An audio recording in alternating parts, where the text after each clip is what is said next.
Hello, it's Scott and Rita. For ourselves, probably. We may not Mhm. share this. We might. Who knows?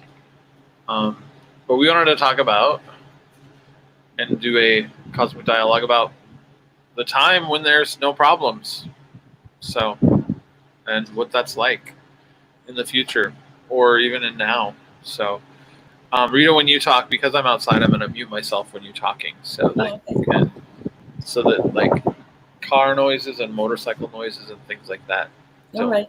come in. But um, so yeah, You want me to go ahead? Yeah, go ahead. When the time Okay. there are no problems. So it took about a year for you and me to catch on to a, a realization that we had been programmed so, as a collective, been programmed so much to notice problems. Um, and people call it um, an evolutionary necessity to to be aware of problems. But we notice our habit of looking for them rather than being in the fact that there actually weren't problems. First of all, in the moment, and then more in more of a generalized, expansive way, fewer and fewer problems, and it became really obvious that some people really were stuck in that mindset of looking for problems and as a result complaining and talking about ways to fix it. But we, after about a year, we just started noticing more and more the lack of problems. And we had to, it was almost like a total physical, spiritual, emotional reset of like a realignment or a recalibration, even within ourselves, to just be healthy and abundant and not look for the thing that was missing or the problem area. So, how did you experience that?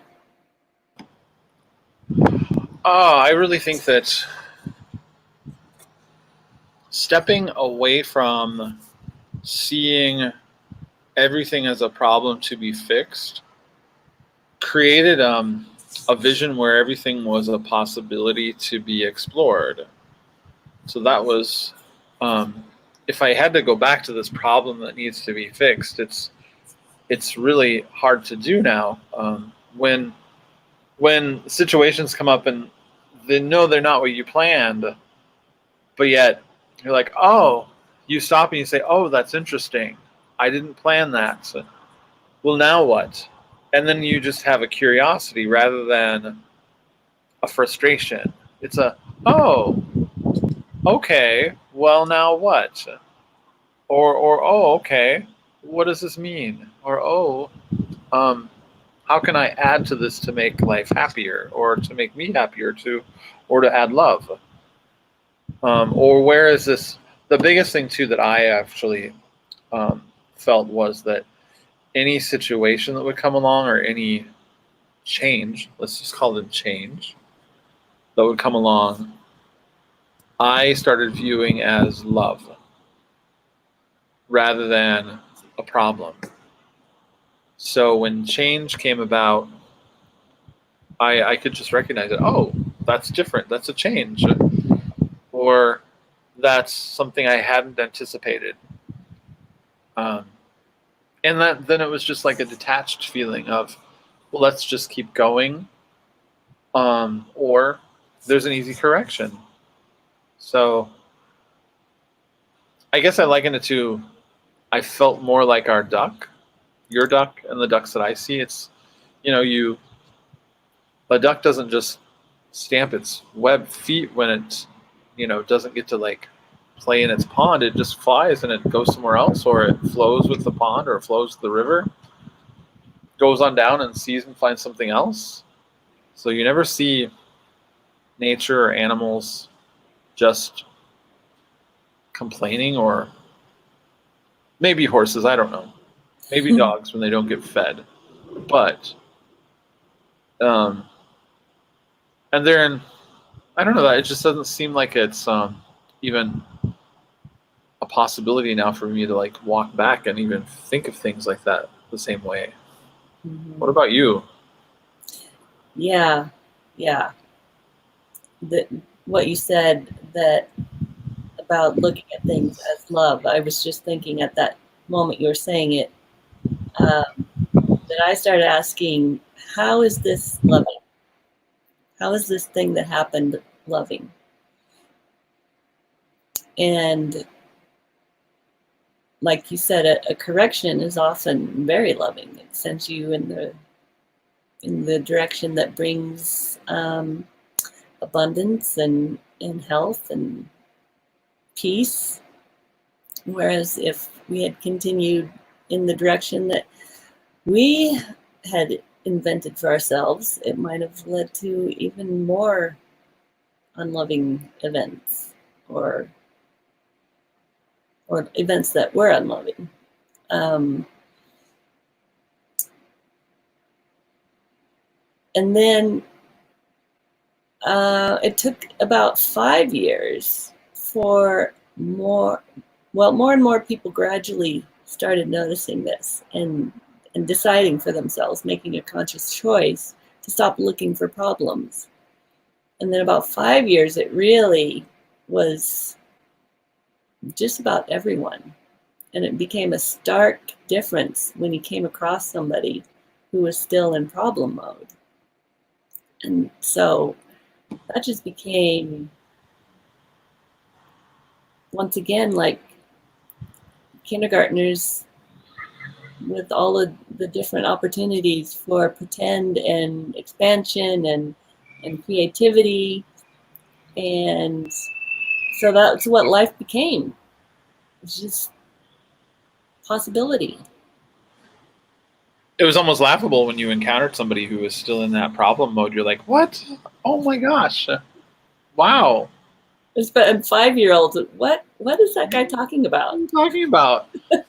That's like so, that's so 2020. Right. You know, or something like that. I mean, that's an example. And so it was just fascinating when, like, after that 5 year period where everybody, it kind of became like the thing to not have problems. Wow, talk about some things we don't necessarily have. I mean, it's um, therapy is different, coaching is different, doctors are different, our healthcare system is different. We can see how that's really just played a part of all these things. It's like, oh yeah, your body does this. Okay, let's work on that. That's kind of a fun thing to think about. Your body creates a little too much of this, or more than what we'd like to see, but that's not a problem because we can figure this out. Or it's just an approach that you're the financial system. Oh, well, that's not a problem. It's good information to work from. Yeah, it became information. It became loving. It became, um, other people would see a chance to like um, reach out to one another. Oh, that's not a problem. Oh, you've run out of food. I've got extra. That's not a problem now anymore. So we also had to learn how to get rid of our own feelings of guilt. So a lot of our own feelings of guilt and our own feelings of um, inadequacy that would create, because then we'd go back to that old paradigm of problem of like, oh, I must be some sort of a failure if this problem happens to me. No, it's there is a loving situation going on, and it's an opportunity for our guides, helpers to come forward, opportunity for a rebalancing to happen. Whenever I kind of like have some sort of a lack, and I realize far too many times, and I've always been taken care of. I began believing it okay, well, this is a situation that I'm not quite sure how things are going to work out, but I'm not going to turn this into a problem because I know that this is a natural ebb and flow of life. So people had to take a little bit of time just to kind of practice it, run their own experiments, believe it. Um, but for some reason, there was a time, like a big shift where there was kind of an upgrade of consciousness, you would say. There was a little No. bit more than just, oh, people finally experimented and finally like came to their senses and said, oh yeah, well, I have all this past experience that shows me this. No, there was something a little bit more. There was more of a shift in consciousness. There was more of a um, the hand of God that we knew that was there. There was a huge. It was almost like we got an upgrade to our own senses, to our own sensibilities, to our feelings. You know what the catalyst was for that upgrade? Mm, People really started forgiving. yeah. Forgiving themselves, forgiving parents, forgiving exes, forgiving God, forgiving the world, politicians. People just had to. It was like you couldn't help yourself anymore. You had to forgive because you didn't want to stay in that resentful place because that was going to keep you locked in the problem. Yeah, and at first it was like, oh, this is another. I mean, it was almost a sarcastic thing for me at the very beginning. Like, oh, okay, who do I have to forgive now? Right, exactly. Or it was almost comical. This comic relief of, oh, okay, who is it now? What is it now? Almost comical, but Well, the turning point for me was when I stepped on a rake and the handle smacked me in the face. there you go. I said, and I just immediately went, oh, all right. Check my teeth and there's my nose broken. Okay, who do I need to forgive? Oh, What do I need to be paying attention to? yeah, mine was more of like a, oh, that's what this is about. It was my neighbor downstairs who always would yell at his dog or whomever on the phone, and and then something shifted, and I was like, oh, this is a great opportunity. Wow. So every kind of like energy that happened would just like feed this forgiveness and diffuse, Yeah. diffused him, diffused me, diffused the air around me, created just new. I don't know. It's like there was a new charge, a new charge in the air because we all kind of vibrated differently. This forgiveness energy coming out definitely changed um, the energy around us.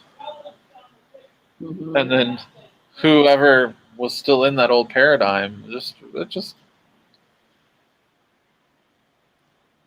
we just sent more love. Yeah. That was all. More love, Yeah. more love, more forgiveness, and yeah, detached from it. There wasn't a problem to fix, but we just decided this was just an opportunity for love. There's no problem to fix. Right. So, yeah, that was my big turning point. I was like, oh, I remember that distinctly. Just that time where, that's right, okay. But you find yourself in that moment. It was like, okay, it was like a switch. Mm-hmm. Yeah. And then you could see it so many opportunities back then. It's like almost constantly coming at us. Okay, time to forgive some more, and then some more. Give some more, expand some more. Um, it was also like a time to, and I don't want to say proud. Well, there's a new definition of proud and pride. It's not a self-centered kind of thing, but there's a new definition. It doesn't really translate anymore. Pride and being proud and being It's actually being more grandiose. humble. Yes, it actually means more humble. But you can be grandiose and prideful, because it's more of a collective energy of pride. It was more of a, oh my gosh, look at what has happened to humanity, and we're part of this, and Yeah. we're going to accept it. We're going to just step into it. We're not going to feel unworthy. Hmm. And owning, self-responsible owning. Right, right. So any sort of like upgrade, we don't anymore feel like, oh my gosh, we're so unworthy of this. It's a different energy. It's a, this was given to us, this was happened to us, this progression happened. Now what? Now what's next? It's not a problem. Yeah. It was more of a, wow, look at this. I get to be part of humanity in its evolution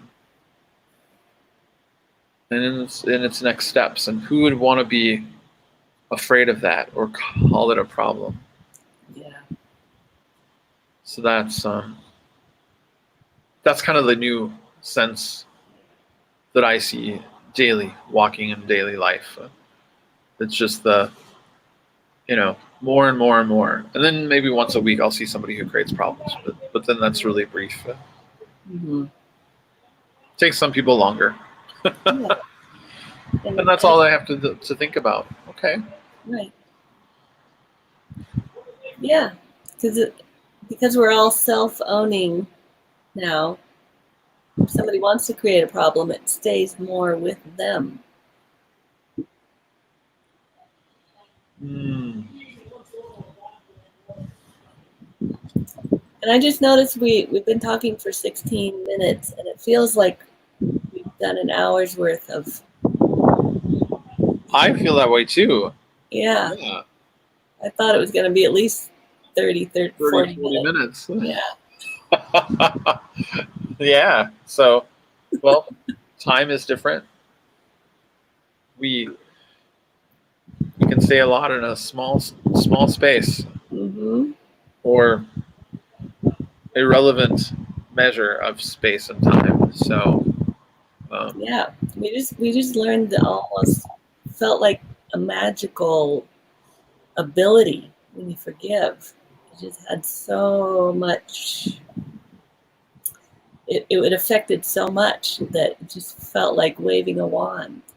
mm, Of course, it involves a lot of feeling to actually, truly forgive and not just make right, the mental lip service. right. But that became almost instant as well. It's amazing what forgiveness does to your cellular makeup Hmm. and how it changes the way your cells react, vibrate, talk to each other, your story. I mean, basically all it is like you jump to a different story of your life, and all of your cells realize, oh, that was an old story. Now I'm in a new story. Hmm. It's something better than just programming. There we used to have ways like neurolinguistic programming. Everybody sees through that now. Everyone sees, oh, okay, I know, I can see what that person is trying to do in their old paradigm. It's not a problem because I see it. Um, but yeah, it doesn't. We used to call it things like programming. Now it's much more expanded, and it's like we all get to pick our story. Well, just think of the space it opens up in each cell when you let go of something that you weren't forgiving. Ah, There's no more resentment festering in there, or upset, or victimhood. It or just fear. fear, fear of it happening again, yeah, or continuing, or just fear of the problem. Yeah, So our cells had much more ability to heal and expand and regenerate. to grow resilience, Mm-hmm. and be able to also feel that interdimensional space that our cells go and disappear and appear in. I really think that's another thing too. Once we let go of a lot of um, old story resentment and not forgiving and things that weren't a part of love, we connected with more divine things that were in alternate and parallel and um, coexisting dimensions with us. Yeah. That now it's just like, oh yeah, like yeah, my cells are regenerating Mm-hmm. because there's a wisdom that they've picked up through this change, this forgiving, this love, this source that comes from, a place that we can't see but we know is incredibly real and positive, and Yeah. we guess we can't see with our eyes or our senses, but we understand through our very makeup, through the feelings and being able to stay grounded in love and forgiveness that we know is very real. Yeah. And it's kind of funny back then, people, to try to explain it, people were just like, it's not that simple. But now it's like the other directions of what are you doing? Yeah. No, it's simple. Just forgive. Yeah. It's simple, yet it is not simple, which is okay. Mm-hmm. People say that now. It's not that simple. I'm like, okay. It's you realize that, okay, we choose that. We choose a story. We choose what we hold on to. And ourselves choose that as well once we decide not to hold on to it. Yeah. So It's more simple than holding on to it. yeah. So I really like how the world is progressing now, that you see this spreading, you see it in so many of our systems. Um, it almost makes, we still have elected governments and things like that, but it almost makes them, many of them feel kind of irrelevant or just ceremonial, because we're all just kind of in this space of love and forgiveness and you know not creating problems, but we're actually just seeing opportunities. That things seem to run smoothly, Mm-hmm. and it's like we have just, our elected officials are just like the royals who are like, yeah, we're just kind of ceremonial and we kind of just watch. And every once in a while we get to do something. Yeah, they're just overseers. Yeah, yeah, they're more like the keepers, the holders Mm-hmm. of these things. So rather than They're not like the royals in any other way. well, even like more ceremonial, Yeah. not necessarily having much power, because when everyone has their own personal power and their own sovereignty and their own self responsibility, what is left to really like govern? I guess. I mean, there are things left to govern, but they aren't. Uh, this They deliver addresses about all the things that are going well. I like that. That's kind of fun. But yeah, and it's to hear a leader actually be a leader, to actually says things to kind of like create in individuals and people just an more of this expansive idea of sovereignty, self-responsibility, and expansion of humanity. Mm-hmm. That's something that was so unheard of Yeah. way back then, and so I really like that. It's And the need for military is dissolving. And it's across the globe. right. When no one's fighting, what do you need a military for? Yeah, that's disarmament is a big part of forgiveness. Mm-hmm. So it's that's really nice. And of course, like, our planet is healing as well.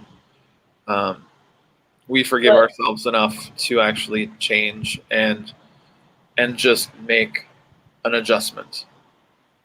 Yes.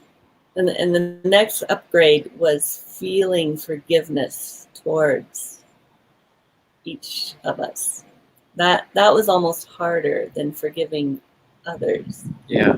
especially feeling the world's forgiveness of this country. We really had to feel a lot. That was a massive upgrade, and that's what started leading to the dissolving of the military. Yeah. We had to like sort of accept even the Earth's forgiveness as an Mm-hmm. entity. We had to really dig into that, and many people cried and wept and just let that feeling overtake them as they sunk into the forgiveness, which now that's an amazing cathartic feeling. We love that. It's back then we called them breakdowns. Now it's just, oh, that's the forgiveness process. And that was like the first step of forgiveness, the earth forgiving us. That was apparent right away. It was like, yeah, no problem. Just I'm gonna get on with healing.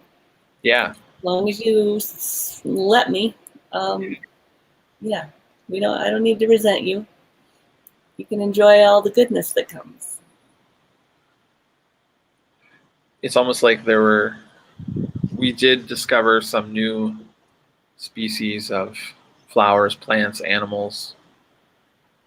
Yeah, we did lose certain species back in the past, but we also thought that um, this was also a natural progression. Some things were not.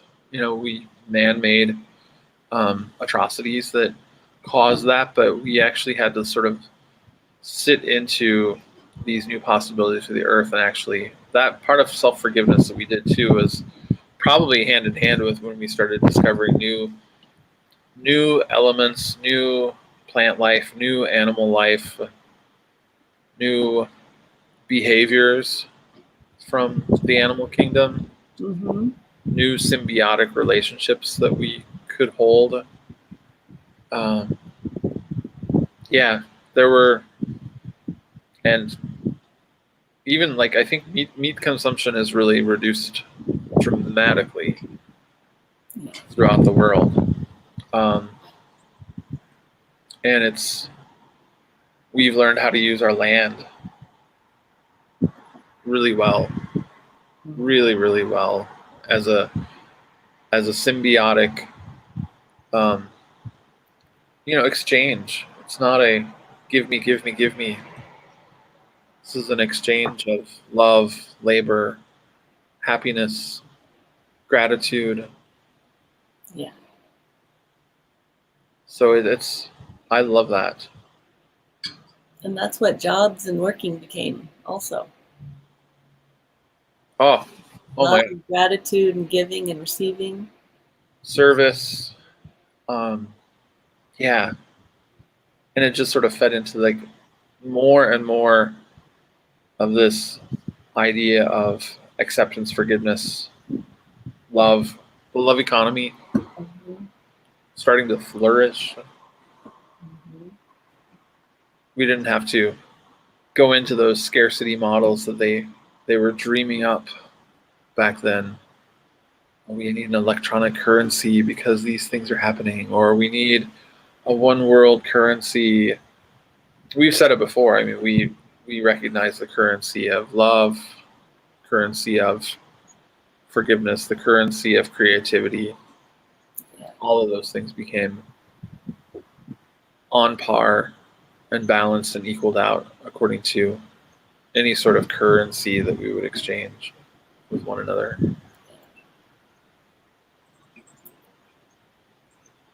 And now there's no problem. Right. Good. I like it. I do too. I think we'll end that there. Yeah, thank you. Thank you. Less than 30 minutes. What a wonderful thing.